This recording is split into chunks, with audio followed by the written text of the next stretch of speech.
I suppose, yeah, I have the task of thinking about where these kind of million-person genomes or more come from, and something that we've touched on at times today, which is around kind of the wider public, I suppose, and the role of the wider public in the creation of genomic research data sets, including but beyond, I suppose, the newborn context. So, and I'm going to cover broadly kind of 4 questions, hopefully within my time, thinking about the people's willingness to contribute to genomic data sets, what it is that we know about what people feel they are contributing when they are contributing genomic data, expectations in return, particularly focusing on the return of results, and then what they expect to be done with it, and particularly questions of trust. And I'm drawing on 3 studies really that we've been doing at Sanger, Connecting Science, and at the University of Cambridge, much of which has been led by my colleague Anna Middleton, and also with Alessia Costa, who's here today, and Jonathan Goodman, who's not. So the Your DNA, Your Say study, which was a public survey across 22 countries at the point at which we did the kind of meta-analysis, 24 more recently, but around 37,000 people in 15 different languages, with the aim of recruiting representative general population samples in each of those countries. A project that was a collaboration with England called the Legacy of Language Project, which is more qualitative, and then more recently a project called Tagged, which is around trying to understand what are the qualities of trustworthy institutions in the context of genomic data from the perspective of members of the public. I'm about halfway through the qualitative data collection for that, and there will be all kinds of fun to come, hopefully, in the near future.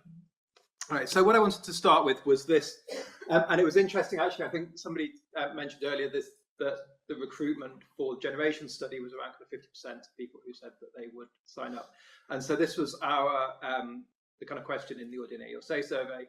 Just the numbers were roughly the same across countries, but just picking out the UK one, this about 50% of people said that they would be willing to donate their genomic and health data for use by their doctor, slightly fewer for non-profit academic research. And as always in these studies, if you're in it for the money, then you're in trouble. But with kind of slightly higher levels of willingness to donate amongst those with tertiary education and amongst younger people.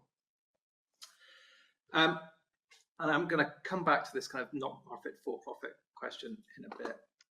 But in terms of the things that we found that were important in terms of shaping what kind of data is this that people were donating. So if it was something that people were familiar with, we found that then generally people were more willing to contribute their data. So so people who were generally familiar in the kind of sense of like they had some sense of what DNA, genetics, genomics was, they were more willing to donate than those who were unfamiliar. And those who had some kind of personal experience of genomics, so that might be through being a genetics patient, it might be through having taken part in research or working in a related field, were again more likely to be willing to donate. And actually, when we look at the kind of, when people say that they're familiar, and we ask people, how are you familiar? For about 50% of people, it's through an interest in ancestry, genealogy.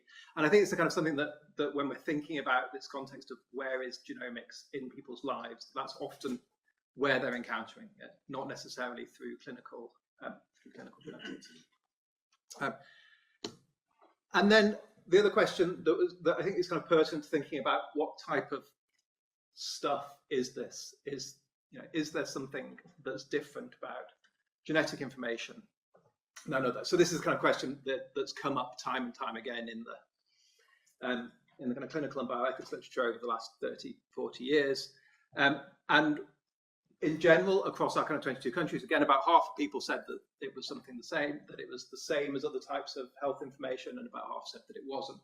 But what we did find was that those people who did feel it was different were more likely to donate it for research So particularly, they felt there was something distinctive about this type of data, but they were also much more likely to be worried that something would happen as a result of donating. So there's kind of benefits, but also harms. Whoops, wrong way. And then we were interested in what role does receiving something back as a result of participation play in people's decisions to donate. And it's interesting. So, I mean, if the contrast between, say, the formation of biobank and then the more recent large-scale genomics initiatives, that kind of shift over time in policies around returning findings to people has been quite pronounced. And there are kind of good, normative reasons why one would return findings. But there's also in a lot of this documentation a sense that, well, we need to give people something back straight away because that'll encourage people to take part. And so this is from a review by Daniel Veers and colleagues a couple of years ago. Enormous review of hundreds and hundreds of studies.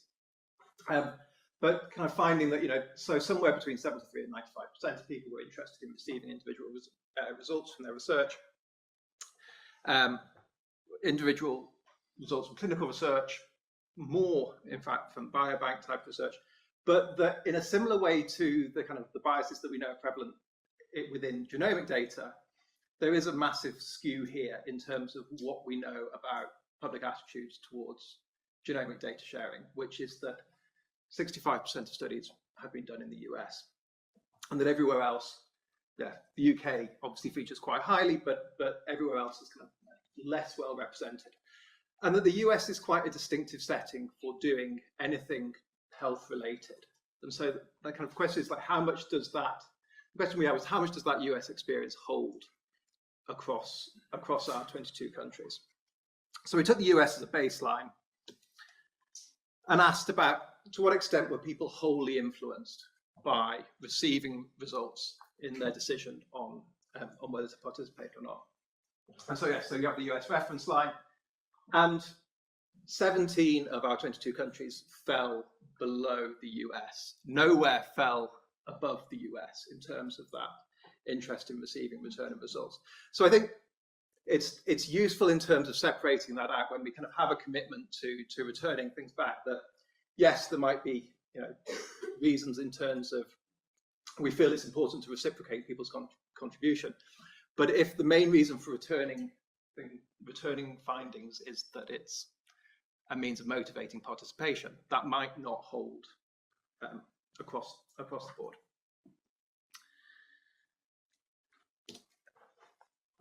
And then, so one thing that constantly comes up in the literature around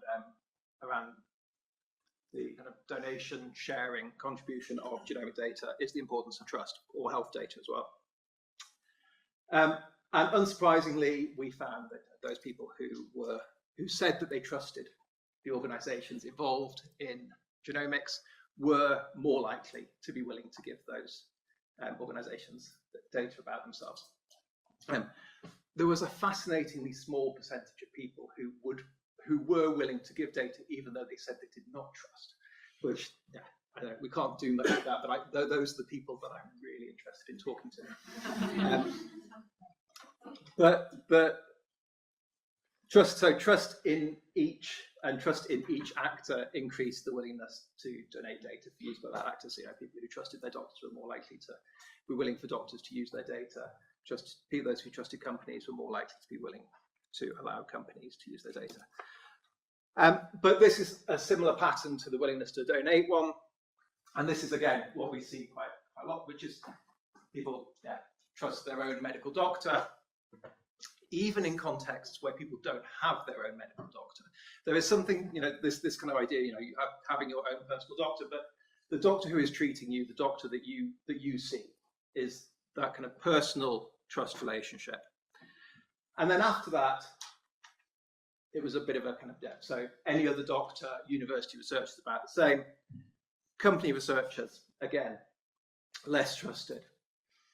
but each one of those within your own country trusted more than the equivalent outside your country. And this is, you know, so this is obviously something that comes up in these kind of conversations around data sharing, that it's not just who it is, but it's where they are.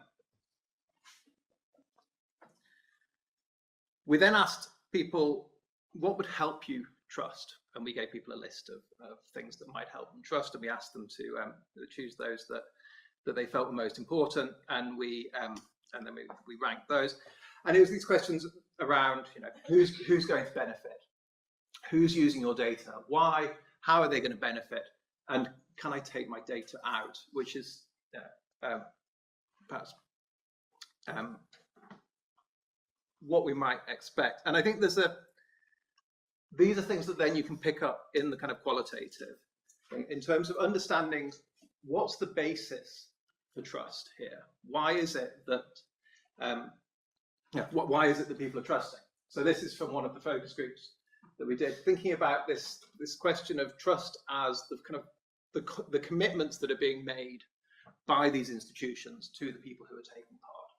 So it's about, you know, knowing those questions of, you know, why, of what the data is going to be used for, in terms that are understandable.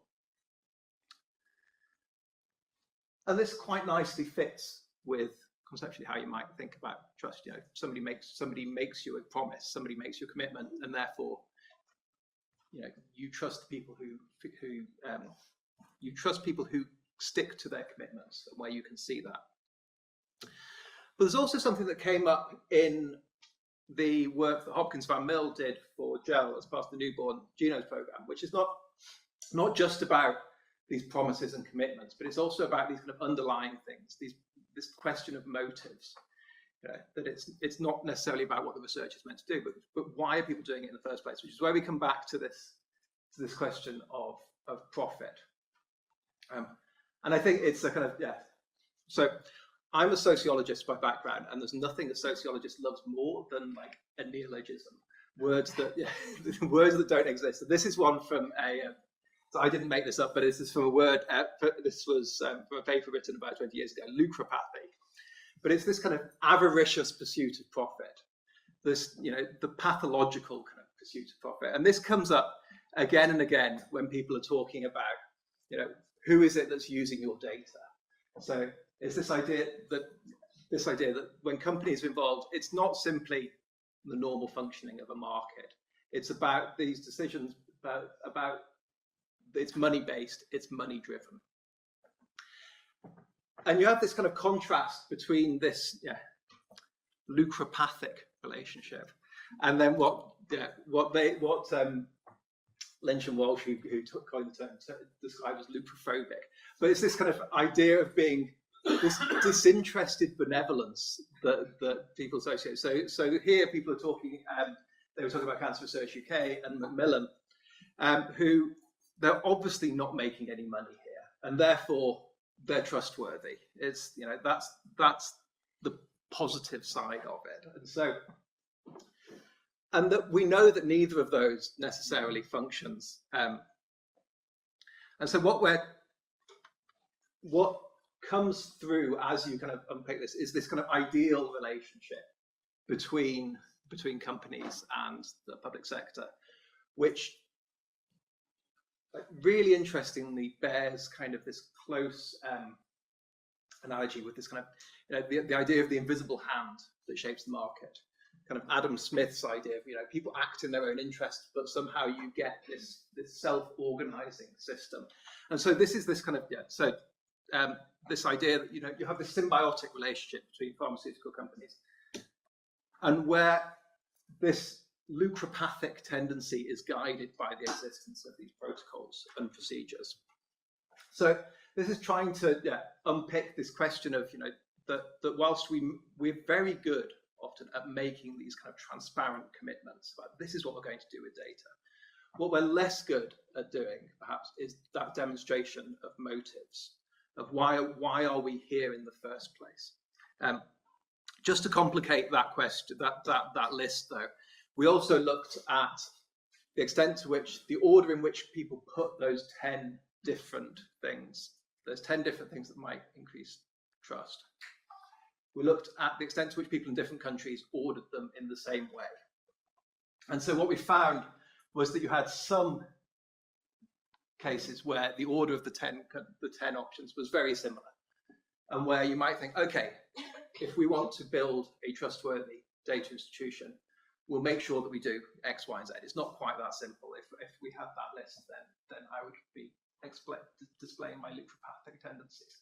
But it's the ability to say, okay, that list might be transferable relatively easily between, say, Australia and the UK. But actually, we have some countries where the ordering was very different. So the distance here between, say, Japan and Italy. So this is this kind of the question that when we think about the things that we do as data organizations, as data institutions, the importance of context and of understanding who we're talking to, who we're working with at this kind of broader cultural level. So that's the kind of whistle-stop tour through some of that. But this idea that, yeah, public views on contributing to genomic data are shaped by familiarity and use of data.